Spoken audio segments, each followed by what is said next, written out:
Jail സന്ദർശനം ഒരു jail പുലിയെ VIP ആക്കുന്നു എന്ന തരത്തിലാണ് വാർത്തകൾ പ്രചരിക്കുന്നത്. ഭാസ്കര കാർണവർ വധക്കേസ് പ്രതിക്ക് ലഭിച്ചത് അസാധാരണ പരിഗണനയെന്നാണ് പുറത്തുവരുന്ന വിവരങ്ങൾ. അതിവേഗത്തിലാണ് വിടുതൽ കാത്തുനിൽക്കുന്ന പ്രതിക്ക് മോചനം നൽകാനുള്ള മന്ത്രിസഭാ തീരുമാനമുണ്ടായത്. ഒരു മാസം കൊണ്ട് ശുപാർശ ആഭ്യന്തര വകുപ്പ് വഴി മന്ത്രിസഭയിലെത്തി.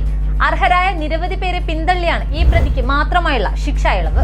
20ലേറെ വർഷം ശിക്ഷ അനുഭവിച്ച രോഗികൾ പോലും ജയിലിൽ തുടരുന്നുണ്ട്. വിവിധ ജയിലുകളിൽ പ്രതിയായ ഷെറിൻ ഉണ്ടാക്കിയ പ്രശ്നങ്ങളും പരിഗണിച്ചില്ല. 25 വർഷത്തിൽ കൂടുതൽ തടവു ശിക്ഷ അനുഭവിച്ചവരെ വിട്ടയക്കണമെന്ന ജയിൽ ഉപദേശക സമിതികളുടെ ശുപാർശ പരിഗണിക്കാതെയാണ് ഭാസ്കര കാർണവർ വധക്കേസ് മുഖ്യപ്രതിക്ക് മാത്രമായി ഇളവ് കിട്ടിയത്. ഡിസംബറിൽ കണ്ണൂർ ജയിൽ ഉപദേശ സമിതി നൽകിയ ശുപാർശയിലാണ് അതിവേഗ മന്ത്രിസഭാ യോഗം തീരുമാനമെടുത്തത്.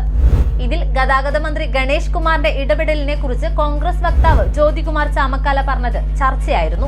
ഇപ്പോഴത്തെ ഒരു സഹതടവുകാരുടെ വെളിപ്പെടുത്തൽ കൂടി പുറത്തു വന്നിരിക്കുകയാണ്. ഇവർ പറയുന്നതിന്റെ വിശദവിവരങ്ങൾ ഇങ്ങനെ: അട്ടക്കുളങ്ങര ജയിലിൽ ഷെറിന് ലഭിച്ചത് VIP പരിഗണനയായിരുന്നു എന്ന് സഹതടവുകാരി.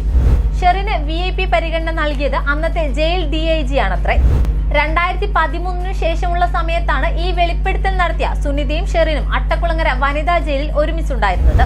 സുനിതയുടെ തൊട്ടടുത്ത സെല്ലിലായിരുന്നു ഷെറിൻ. ഷെറിന് സ്വന്തം വസ്ത്രങ്ങളും മൊബൈൽ ഫോണും ഉൾപ്പെടെ പല സൗകര്യങ്ങളും ലഭിച്ചിരുന്നതായാണ് സുനിതയുടെ വെളിപ്പെടുത്തൽ. മാത്രമല്ല, പല ദിവസങ്ങളിലും രാത്രി 7 മണിക്ക് ശേഷം പ്രതിയെ സെല്ലിൽ നിന്ന് പുറത്തു കൊണ്ടുപോകാറുണ്ടെന്നും 2 മണിക്കൂറോളം കഴിഞ്ഞതിന് ശേഷമാണ് ഇവർ തിരികെ വരാറുള്ളതെന്നും സുനിത മാധ്യമങ്ങളോട് വെളിപ്പെടുത്തി. ഷെറിന് ഭക്ഷണം വാങ്ങാൻ ക്യൂ നിൽക്കേണ്ട. 3 നേരവും അവർ പറയുന്ന ഭക്ഷണം ജയിലിൽ ജീവനക്കാർ പുറത്തുനിന്ന് വാങ്ങി നൽകും. പായ, തലയണ, മൊന്ത എന്നിവയാണ് തടവുകാർക്ക് ജയിലിൽ നൽകുന്നത്. എന്നാൽ ഷെറിന് കിടക്ക, പ്രത്യേക തലയണ, കണ്ണാടി, നിറയെ വസ്ത്രങ്ങൾ, ആയിരക്കണക്കിന് രൂപയുടെ മേക്കപ്പ് സാധനങ്ങൾ തുടങ്ങിയവ കിട്ടിയിരുന്നു. ഇതിൽ സൂപ്രണ്ടിന് പരാതി നൽകിയെങ്കിലും നടപടിയൊന്നും ഉണ്ടായില്ല. പിന്നീട് കൊച്ചി ബ്ലൂ ബ്ലാക്ക് മെയിലിംഗ് കേസിലെ പ്രതി ബിന്ധ്യ തോമസ് ജയിലിലെത്തി. ഷെറിന്റെ ഫോൺ പിന്നീട് ബിന്ധ്യയ്ക്ക് കൊടുത്തു. ആ സമയത്ത് ഞാൻ ആ ഫോൺ പിടിച്ചു വാങ്ങി സൂപ്രണ്ടിന് പരാതി നൽകിയിട്ടും നടപടിയൊന്നും ഉണ്ടായില്ല. പിന്നീട് ജയിലിലെ പരാതി പെട്ടിയിലും പരാതി എഴുതിയിട്ടു. അതിലും നടപടി ഉണ്ടായില്ല. ഇതിനുശേഷം സൂപ്രണ്ടും ജയിൽ DIGയും അടക്കമുള്ളവർ എന്നെ ചോദ്യം ചെയ്യുകയും ഭീഷണിപ്പെടുത്തുകയും ചെയ്തു. 1 മാസത്തിനു ശേഷം ഞാൻ ജാമ്യത്തിലിറങ്ങിയപ്പോൾ അന്നത്തെ DGP സെൻകുമാറിന് ഈ വിവരങ്ങളടക്കം പരാതി നൽകി. എന്നാൽ അട്ടക്കുളങ്ങര ജയിലിലെ അന്തേവാസികളെ അപമാനിക്കുന്ന രീതിയിൽ ഞാൻ പ്രസ്താവന നടത്തിയെന്നും എനിക്കെതിരെ നടപടിയെടുക്കുമെന്നും ചൂണ്ടിക്കാണിച്ച് ഒരു നോട്ടീസാണ് എനിക്ക് പിന്നീട് കിട്ടിയത്. ഇതോടെ നിയമപ്രകാരം ചില വിവരങ്ങൾ തേടി ഷെറിനെതിരെ കൊലക്കുറ്റത്തിന് പുറമെ കവർച്ചാ കുറ്റവുമുണ്ട്. അങ്ങനെയുള്ളവർക്ക് പരോളിന് നിയന്ത്രണങ്ങളുണ്ട്. എന്നാൽ 1 വർഷത്തിനുള്ളിൽ തന്നെ ഷെറിന് പരോൾ നൽകിയിരുന്നു. സംസ്ഥാനത്തെ ജയിലുകളിലെ ജീവപര്യന്തം തടവുകാരായ വനിതകളിൽ ഏറ്റവും കൂടുതൽ പരോൾ ലഭിച്ചവരിൽ ഒരാൾ ഷെറിനാണ്. പലപ്പോഴായി 1 വർഷത്തിലേറെ സമയം അവർ പരോളിലായിരുന്നു. ശിക്ഷിക്കപ്പെട്ട് തിരുവനന്തപുരം അട്ടക്കുളങ്ങര വനിതാ ജയിലിലായിരുന്ന പ്രതി പിന്നീട് തൃശൂർ വിയ്യൂർ ജയിലിലേക്കും പിന്നാലെ വീണ്ടും അട്ടക്കുളങ്ങരയിലേക്കും മാറ്റി. 2 വർഷം മുൻപ് കണ്ണൂർ വനിതാ ജയിലിലേക്ക് ഷെറിനെ മാറ്റിയിരുന്നു.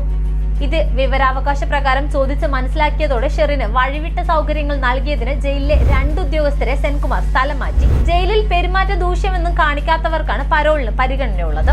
20 വർഷത്തിലേറെയായി ജയിലിൽ കഴിയുന്ന 5-6 സ്ത്രീ തടവുകാരുണ്ട്. അതിൽ കണ്ണിന് കാഴ്ചയില്ലാത്തവർ വരെയുണ്ട്.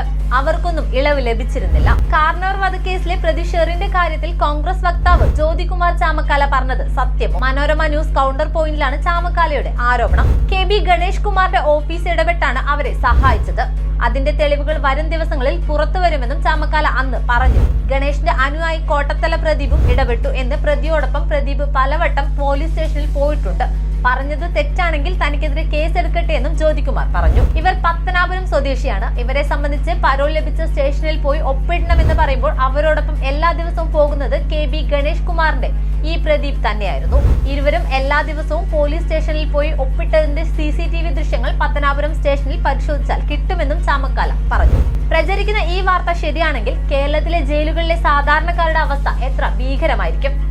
ഈ വെളിപ്പെടുത്തലുകളിൽ നിന്നും ജനത്തിന് സംശയം തീയില്ലാതെ പുകയുണ്ടാകുമോ എന്നതാണ്. ഏതായാലും കൂടുതൽ വെളിപ്പെടുത്തലുകൾ വരട്ടെ. ഷെറിനെ മോചിപ്പിക്കാനുള്ള മന്ത്രിസഭയുടെ തീരുമാനം ഇപ്പോൾ ഗവർണർ രാജേന്ദ്ര അർലേക്കറുടെ മുന്നിലാണ്. കൂടുതൽ വാർത്തകൾക്കും വിശേഷങ്ങൾക്കുമായി ഞങ്ങളുടെ channel like, share and subscribe ചെയ്യുക. കൂടാതെ സബ്സ്ക്രൈബ് ബട്ടണിലെ ബെൽ ഐക്കൺ എനേബിൾ ചെയ്യാനും മറക്കരുത്.